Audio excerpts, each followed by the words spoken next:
আমি এই মুহূৰ্তলৈকে আমি যিমান অসমৰ ৰাইজ যি আসলে জুবিন দাৰ ন্যায় বিচাৰিছো এই মানুহখিনিক তেওঁলোকে নকল বুলি কৈ দিছে আৰু বিজেপি পতাকা লোৱাখিনিয়ে বোলে আসল তেনেকুৱা কথা হ'ব পাৰে নেকি আমাৰ অসমবাসী ৰাইজৰ বিৰুদ্ধে এইটো কেনেকুৱা ডাঙৰ অন্যায় হৈছে আপোনালোকে বিবেচনা কৰক মানে বিজেপি পতাকা আৰু মই অনুৰাগী বুলি লিখিলেহে আমি জুবিন অনুৰাগী হ'ম নেকি সেই কথাটো ভাবি চাওক আজিও তেওঁলোকে ৰেলী উলিয়াইছে খানাপাৰাত আৰু গোটেই অসমত বোলে তেওঁলোকে মই জুবিন অনুৰাগী মই জুবিন বুলি ক'বলৈ মানে পোষ্টাৰ লিখি ল'ব তাৰপাছত ৰেলী কৰিব সেইবিলাক ভুৱা সেইবিলাক নাটক অসমৰ মানুহক ব্লেকমেইল কৰিবৰ কাৰণে সেই কথা বতৰা তেওঁলোকে আৰম্ভ কৰিছে কিন্তু এই নাটকবিলাক আমাক নালাগে আমাক জুবিন দাৰ ন্যায় লাগে সেই কথা স্পষ্ট জুবিন দাৰ নামত কোনোবাই পলিটিক্স যদি কৰিব খোজে সেই পলিটিক্স কৰিব খোজাবিলাক নিজে নিজে উফৰি যাব নিজে নিজে উফৰি যাব জুবিন দা পলিটিক্সৰ ঊৰ্ধত জুবিন দাক লৈ পলিটিক্স কৰিব নোৱাৰে পলিটিক্স দুদিনমান টিকিব জুবিন দাৰ ক্ষেত্ৰত আপোনালোকে দেখিছে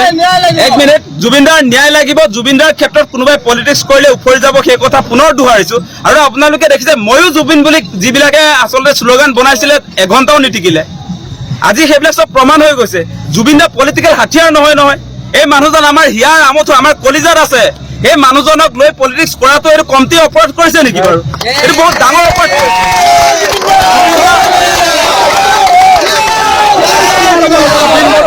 জুবিন দা আমাৰ হিয়াৰ আমঠু অসমৰ জাতীয় সম্পদ আমাৰ প্ৰজন্মৰ আটাইতকৈ ডাঙৰ শিল্পী জুবিন দা গতিকে জুবিন দাৰ ক্ষেত্ৰত কোনো কাৰণতে পলিটিক্স সহ্য কৰা নহ'ব পলিটিক্স যিবিলাকে কৰিব তেওঁলোকক অসমৰ ৰাইজে বিদায় দিব গৰিমা বয়ে 10 দিনৰ ভিতৰত ন্যায় বিচাৰিছিলে ফেচবুকত আমি দেখিবলৈ পোৱা গৈছিলে কি ক'ব 10 দিনটো মানে ন্যায় দিয়াৰ ক্ষেত্ৰত আপোনালোকে দেখিছে যে সাংঘাতিক ধৰণে হেমাহি কৰিছে মানে দীঘলীয়া কৰি গৈ আছে আৰু আপোনালোকে দেখিছে তেওঁলোকেও আজিৰ দিনটোলৈকে আপোনালোকে যদি চাই তেতিয়াহ'লে SIT বা CID নতুন নতুন মানুহক তেওঁলোকে মাটি ষ্টেটমেণ্ট লৈ আছে গতিকে এইটো দীঘলীয়া কৰি মানে 26ৰ নিৰ্বাচনৰ ওচৰলৈকে লৈ যাব নেকি সেই সন্দেহবিলাক আহিছে আৰু আমি যিবিলাকে ন্যায় বিচাৰিছো আমি 24 ঘণ্টা সময় বান্ধি দিবও পাৰো সেইটো আপোনাৰ ন্যায় বিচৰা মানুহবিলাকে সেই কামটো কৰে আমি যে প্ৰতিবাদবিলাক যে কৰোঁ ন্যায়ৰ দাবীত আমি প্ৰতিবাদ কৰোঁ যে সেই প্ৰতিবাদ কৰাৰ সময়ত সকলোৱে সময়সীমা বান্ধি দিয়ে সেইটোকো একাংশ বুদ্ধিজীৱীয়ে নেগলেক্ট কৰিবলৈ আহিছে যিগৰাকীয়ে নিজৰ স্বামীক হেৰুৱাইছে তেওঁ জানে তাৰ মৰ্ম বেদনা এতিয়া বেলেগে সেইটো উপলব্ধি কৰিব নোৱাৰে তাৰ জাষ্টিফিকেশ্যন বেলেগে কৰাটো অত্যন্ত দুৰ্ভাগ্যজনক গতিকে এই ক্ষেত্ৰত আমি এটা কথা ক'ব খোজো যে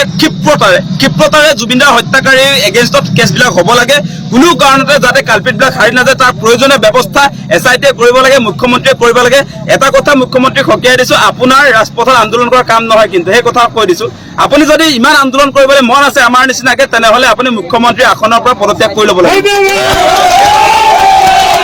আপোনালোকে জুবিন দা আৰু বহুত জুবিন দাৰ পৰা পাবলগীয়া আছিলে অসমবাসী ৰাইজে জুবিন দাৰ পৰা আৰু বহুত পাবলগীয়া আছিলে তেওঁ 52 বছৰ বয়সতে আপোনালোকে দেখিছে 40,000 তেওঁ গীত আমাক উপহাৰ দিছে গতিকে এনেকুৱা এগৰাকী ব্যক্তি তেওঁ কৈ আছিল তেওঁৰ ভৱিষ্যত 25 বছৰ পৰিকল্পনা তেওঁ চিনেমা বনোৱাৰ কথা কৈছিলে গতিকে অসমবাসী ৰাইজে এতিয়া সঁচাসঁচিকে এটা মহাশূন্য জুবিন দা যোৱাৰ পাছত সঁচাসঁচিকে আমাৰ প্ৰজন্মটোৰ কাৰণে আমি সঁচাসঁচিকে কৈছো দেই এইটো সকলোৱে অনুভৱ কৰিছে যে এই মুহূৰ্তত সঁচাসঁচিকে জুবিন দাক হেৰুৱাই আমিহে বুজি পাইছো আচলতে কিছু মানুহে বুজি পোৱা নাই তেওঁলোকে বুজি নাপায় জুবিন দা কোন তেওঁলোকে বুজিব নোৱাৰে আচলতে সেইকাৰণে এই মুহূৰ্তত আমাৰ এই জুবিন অনুৰাগীসকল যে বা জুবিন দাক ভাল পোৱা লোকসকল সদায় কিয় আহি আছে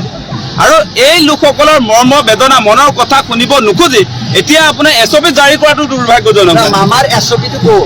এই SOPটো কোনোৱে মানে এই কথাখিনিয়ে ক'লো যে জুবিন দাৰ ক্ষেত্ৰত অন্ততঃ জুবিন দাৰ ক্ষেত্ৰত জুবিন সমাধিৰ ক্ষেত্ৰত কোনো কাৰণতে SOP জাৰি কৰাটো উচিত হোৱা নাই আমি এই SOP অতি শীঘ্ৰে বাতিল কৰিবৰ কাৰণে দাবী জনাইছো